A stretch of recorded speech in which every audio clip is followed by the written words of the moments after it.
Yeah, well, we already have people there at the Emergency Management Division, and the whole group will be assembling tomorrow morning at 8 o'clock. We had a conference call just a little while ago and got the update on the storm. And I want to remind everybody, a tropical storm is 39 to 73 miles an hour, and then when it gets to 74 miles an hour, that's when it becomes a hurricane. So we're a long way from that as far as our forecast goes. But we've seen a lot of these, of course, over the years, and we are thoroughly prepared as usual. I issued the executive order earlier today declaring a state of emergency out of an abundance of caution, because that state of emergency declaration allows all of our agencies to move more quickly, to move people and equipment, and to remove restrictions if necessary that slow things down.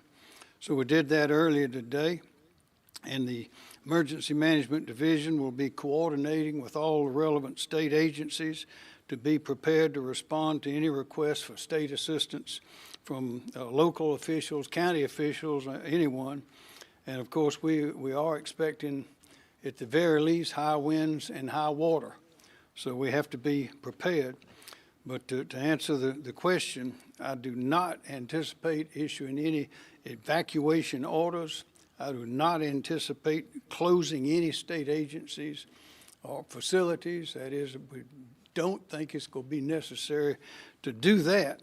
Of course, the school activities, what they do there will be up to the local school districts. I want to remind everyone, as we do every time we have one of these storms or hurricanes, is go to the official sources for your information. Don't rely on social media. Very often it's incorrect. Remember that we can expect high winds, heavy rain, flash flooding, flooding due to storm surge, and even possibly tornadoes. But we'll have plenty of opportunities to keep everyone up to date. There are a couple of places you can go for information. Official sources. One is hurricane.sc, and there's another scemd.org. That is where you can get the latest information. And I remind everybody of a number of things. Please get your prescriptions, your papers, your pets ready to move. Expect to be out of power, because these winds knock down limbs and that knocks down power lines. But all of the power companies, everyone is ready to respond very quickly. If we hear of any tornadoes, if we think that they're coming, we'll be sure to alert everyone about that. And of course, you know what to do there is get in the interior of your house. If you have a basement or a safe place, go there.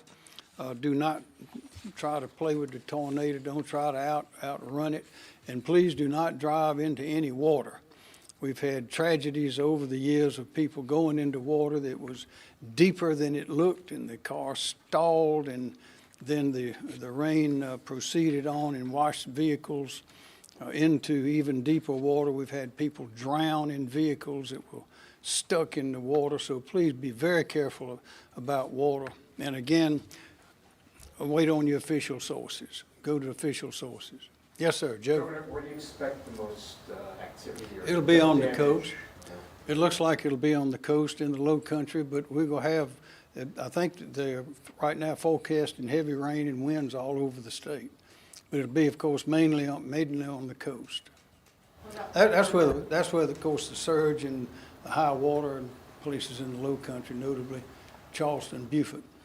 And on emergency shelters, any plans to open? They're none open now, but we are prepared to open some, fully prepared to do that in wherever they're needed.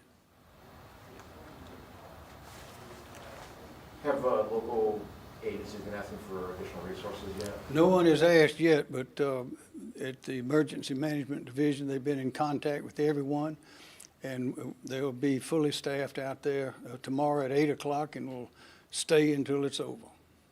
FEMA has said for the last 2 days that it's obviously been focusing on Florida, but has been coordinating with South Carolina and Georgia. Have you had any conversations with the folks at the federal level? Yes, ma'am, with the administrator yesterday afternoon. She called to offer whatever help was necessary, and we thanked her and told her we would stay in contact. Our electric agency, are they pre-positioning? They are indeed. They've already begun doing that. I mean, this is, you don't want to say routine, but we've done it so many times. I think we get better and better as we go along, and this team is fully prepared. SLED has been in touch with all the sheriffs. We've been in touch with all the power companies, the Office of Regulatory Staff. We're moving people and equipment already to get them positioned. And if it gets better, that's good. If it gets worse, gets stronger, we're prepared to go all in. We did a story yesterday from CIV, our sister station, about concern about beach erosion in Charleston already from Ian. Are you concerned about additional erosion? Sure. Well, this kind of weather, of course, causes erosion. And that's one of the things that will be happening the stronger the winds, the stronger the tides. The time the storm gets here is very important. If it's at high tide, that's one thing. If it's at low tide, then that's another, because there's a big difference. But this will add, I think they're saying, probably 2 feet or so to the storm surge. So if it hits at high tide and it hits with strong winds, then that'll be more of an event in the low country than it would otherwise be. But you can have high winds all the way up to Pickens and Greenville and up on the border. And that's where your power lines can very easily get knocked down, but also they can get put back up very quickly, because all the power companies as well as the co-ops, they're ready. Is there any prediction on timing of the storm, if it's going to be high tide or low tide? I think that's, we don't know for sure, but it'll be sometime tomorrow evening or till tomorrow morning, the next day, Thursday morning. But it depends on what course it takes. Recognizing that you're not saying the E word in terms of evacuation, do you suggest people in downtown Charleston on first levels or anything like that to go ahead and get out? I ask everybody just to use their common sense. I think we've all been through these before. And my advice would be to stick to the official sources, keep yourself aware of what the latest information is, and then proceed accordingly. When you hear about hurricanes or the threat of severe weather, they normally tend to go to the stores and overstock. So what's your message to people who keep doing that? I'd say just use common sense. Of course, with this declaration of emergency, which again is just out of an abundance of caution in order to remove whatever rules would limit swift and prompt action of movement of people, is also the price gouging statute is in effect. But the way it looks so far, we're hoping that we're not going to have an event that's that strong. But again, these things, as you know, can either get stronger or get weaker very quickly.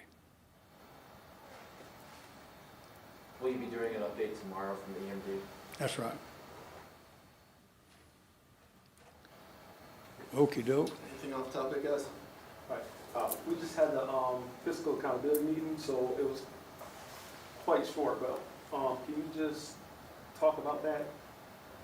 Well, we have those on a regular basis. As you know, things have to go through the Joint Bond Review Committee and then have to come here. That's to be sure that we're spending the money in the right way, to have eyes on every dime that's spent. This one went very, very quickly today. We had 2 of the members were on video, were not here, but just a lot of work goes into preparing for those meetings, selecting bond counsel, spending money on buildings and parking lots and things all over the state. It was a very smooth meeting, and I think everybody appreciated it. recently in some other states, we've seen districts issue school closures or switching virtual learning, mask mandates. I think last week in Richland County, there was a football game canceled because so many students were out with COVID. Any guidance or word to districts on what? I would ask everybody to use common sense, but just use common sense. We've been through this one time before, but I will tell folks that we are not going to issue any mandates of any kind on anyone. We've gone through this before. I don't know what the federal government is going to do or going to say, but we're not going to have mandates here.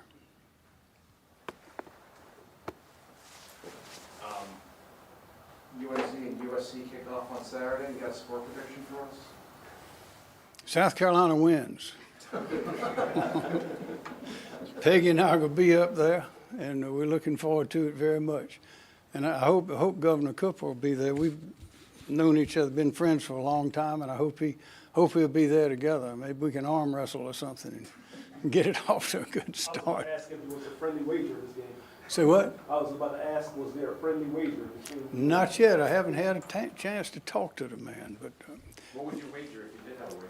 I would wager 2 reporters against whatever he can put up.